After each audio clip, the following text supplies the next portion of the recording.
सो hey everyone, आ गई हूँ मैं वापस नेक्स्ट पार्ट को लेकर। तो फैन जब बाइक पर बैठ जाता है, सुलंग उसे कहता है कि उसे टाइटली होल्ड करने के लिए, नहीं तो वो गिर सकता है। दूसरे सीन पर जब वो दोनों घर वापस आ जाता है, फैन को प्यास लगता है तो सुलंग उसके लिए पानी लेकर आता है।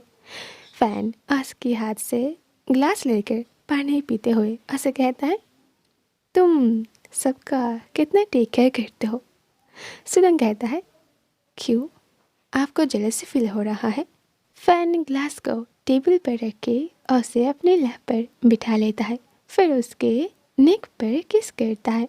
फिर जब वो धीरे धीरे बाइट करने लगता है, सुलंग उसे मना करता है, क्योंकि कल जब तियन ने उससे पूछा था कि आपके नेक पर क्या हुआ है, उससे बहुत प्रॉब्लम हो रहा था आंसर देने में। तो ये सुनकर फैन के चेहरे पर स्माइल आ जाता है। नेक्स्ट डे शाम को जब वो दोनों घर वापस आता है, फिर वो दोनों साथ में डिनर मेक करता है। तियन को नीबर के घर से लेकर आने के बाद वो तीनों डिनर करने बैठ जाता है। दूसरे सीन पर सुलंग तियन को सुलाकर अपने रूम पर वापस आता है।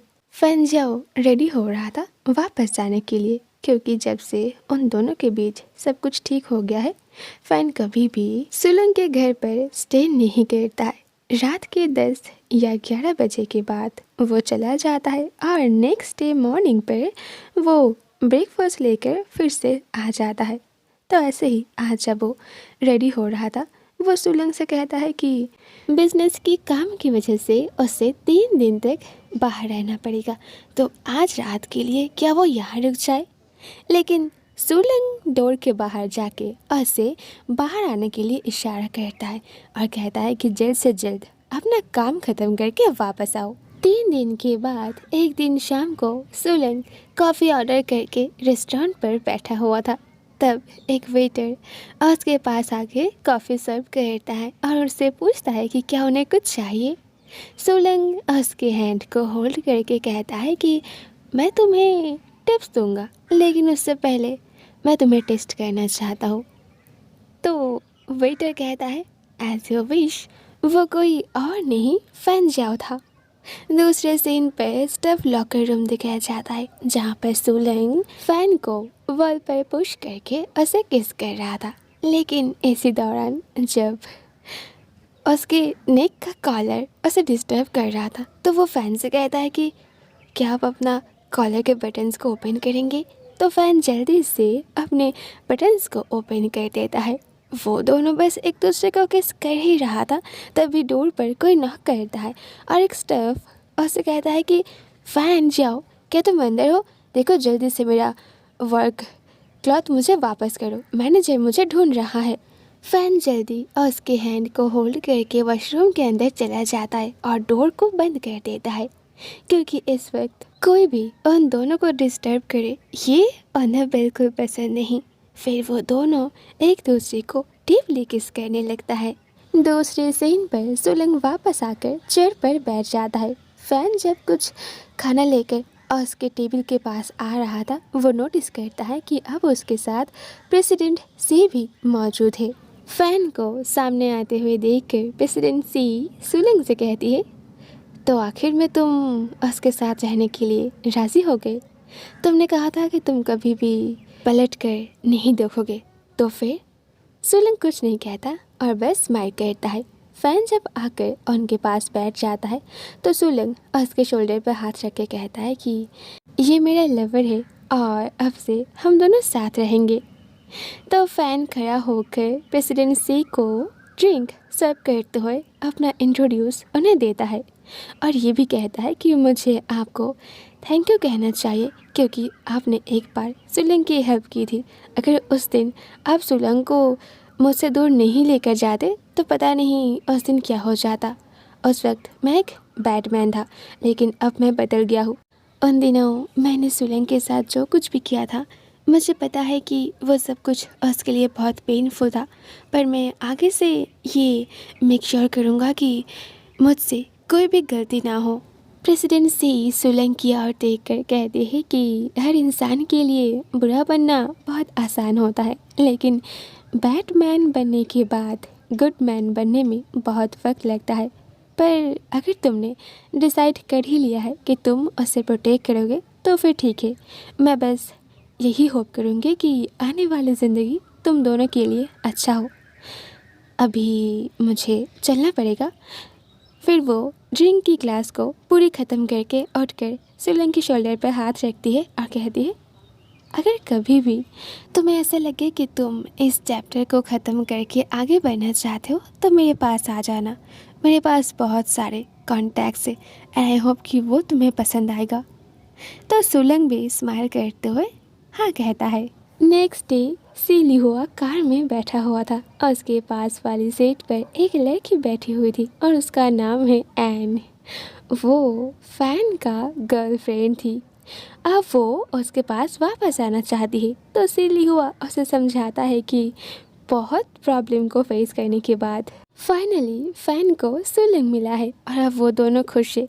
तो इस वक्त उनके बीच जाकर वो और ज़्यादा प्रॉब्लम क्रिएट मत करे। लेकिन एन तो सुनने के लिए तैयार नहीं थी। वो कार की डोर ओपन करके सीधा फैन के घर की ओर जाने लगती है। उधर हमारे लव बर्ड्स को दिखाया जाता है। सुलंग ने उसे कहा था कि 3 दिन के बाद जब वो वापस आएगा वो उसके घर पर शिफ्ट हो जाएगा। तो आज फाइनली सुलंग उसके घर पर आ गया है। फैन उसके लगेज को लेकर अंदर आता है। डोर बंद करके वो जल्दी सुलंग के वेस्ट को ग्रैब करके उसे अपनी ओर पुल करता है और उसके लिप पर किस करने लगता है। सुलंग उसे हटाने की कोशिश करता है और कहता है, फैन जाओ, इतना जल्दी भी क्या है, पहले हमें कुछ खाना चाहिए। लेकिन फैन उसकी बात नहीं सुन रहा था। वो उसे किस करते हुए रूम के अंदर लेकर आता है। टेबल के ऊपर वही लैपटॉप ओपन था और उसमें सुलंग का वही वीडियो पॉज था। सुलंग की नज़र जब लैपटॉप के स्क्रीन पर जाता है वो फैन के हेयर को ग्रैब करता है। आप फिर से उस वीडियो को देख रहे थे? फैन स्माइल करते हुए कहता है कि तुम्हें पता भी नहीं है, जब मैं पहली बार इस वीडियो को देखा था तो मैं तुम्हें कितना ज़्यादा पसंद करने लगा था, क्योंकि उस वक्त तुम काफ़ी ज़्यादा अट्रैक्टिव लग रहे थे। दूसरे सीन पर वो दोनों ही बेड पर होता है। फैन तो उसे किस करने में बिजी था, लेकिन कुछ टाइम बाद अचानक उसके डोर पर नॉक होता है। तो सुलंग उसे स्टॉप करता है और कहता है कि उसे जाकर एक बार चेक करना चाहिए। लेकिन फैन कहता है कि नहीं, इस वक्त मैं कहीं नहीं जाने वाला हूँ और मैं तुम्हें भी जाने नहीं दूंगा। फिर वो उसके दोनों हाथों को होल्ड करके उसे उसके नेक पर किस करने लगता है। लेकिन जब बार बार डोर पर नॉक हो रहा था फैन थोड़ा गुस्सा हो जाता है। फिर उठकर डोर ओपन करता है और सामने एन खड़ी थी। दूसरे सीन पर वो तीनों आमने सामने बैठ जाता है। फैन तो एक बाउल में सूप लेकर सुलंग की ओर देता है और कहता है कि ये बहुत गर्म है तो इसे आराम से पियो। ये देखकर एन स्माइल करते हुए फैन से कहती है, तो तुमने कुक करना भी सीख लिया क्या? मुझे नहीं मिलेगा थोड़ा सा टेस्ट करने के लिए? तुम्हारी गर्लफ्रेंड होने के नाते इतना तो मेरा भी हक है। फैन जल्दी सुलंग की ओर देख कर कहता है कि ये मेरा गर्लफ्रेंड नहीं है, मैं तो बस उसका बॉयफ्रेंड होने का ड्रामा करता था। फिर वो एन से पूछता है, तुम यहाँ किस लिए आए हो? एन सुलंग की ओर देख कर कहती है, जिस पर्सन की वजह से तुम्हें कुकिंग भी सीखना पड़ा वो कोई नॉर्मल पर्सन तो नहीं है। सुलंग सूप ऐसे पी रहा था जैसे कि उसे कोई फ़र्क ही नहीं पड़ता, जबकि इस वक्त उसे तो जेलसी फील करना था। वो स्माइल करते हुए उसे जवाब देता है, वैसे तो वो पर्सन भी इतना इजी नहीं है जिसकी वजह से फैन जाओ की तरह एक पर्सन को बॉयफ्रेंड बनने का नाटक करना पड़ा। इधर फैन को रियलाइज़ होता है कि ये सिचुएशन हाथ से निकल रहा है। तो वो जल्दी एन से कहता है कि तुम आखिर मुझसे चाहते क्या हो? उस वक्त मेरा कोई लवर नहीं था, इसीलिए मैं तुम्हारी बॉयफ्रेंड बनने का नाटक करता था, पर अब मेरे पास मेरा लवर है जिसे मैं बहुत प्यार करता हूँ। एन उससे कहती है कि तुम्हें किसने कहा मेरा बॉयफ्रेंड बनने के लिए? तुम्हें बस मुझसे शादी करना होगा।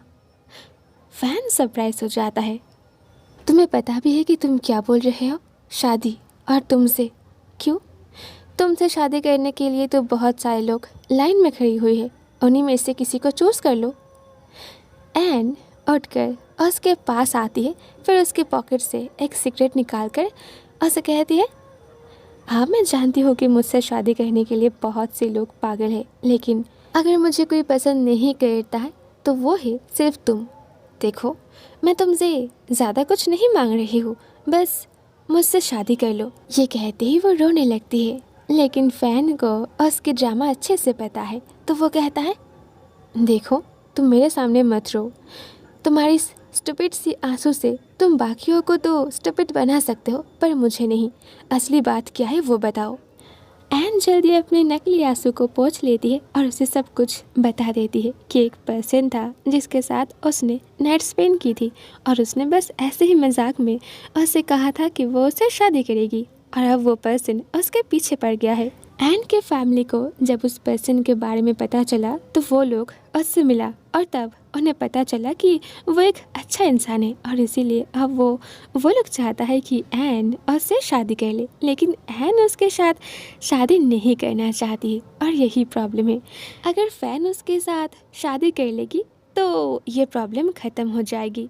फैन बस गुस्सा होकर उसकी ओर देख रहा था, तो एन उसे कहती है, देखो अगर मैं नहीं होती ना तो तुम्हारी लाइफ इतनी आसान नहीं होता। तुम्हें तो मुझे थैंक यू कहना चाहिए, क्योंकि बचपन में जब वो एक्सीडेंट हुआ था तुम उस जगह पर बैठ के रो रहे थे। अगर मैं अपनी फैमिली को तुम्हें बचाने के लिए नहीं बोलता ना तो आज तुम यहाँ नहीं होते। देखो, मैं तुमसे कुछ नहीं मांग रहा हूँ, बस तुम मुझसे शादी कर लो, और मुझे तुम्हारे लव से कोई प्रॉब्लम नहीं है। हम तीनों साथ में रहेंगे। तुम मुझसे शादी करने के बाद भी मिस्टर सुलंग से प्यार कर सकते हो।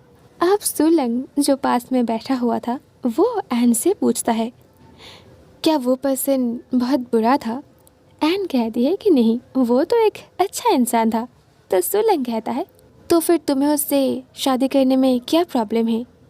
एन कहती है कि उससे तो शादी करना ही नहीं है।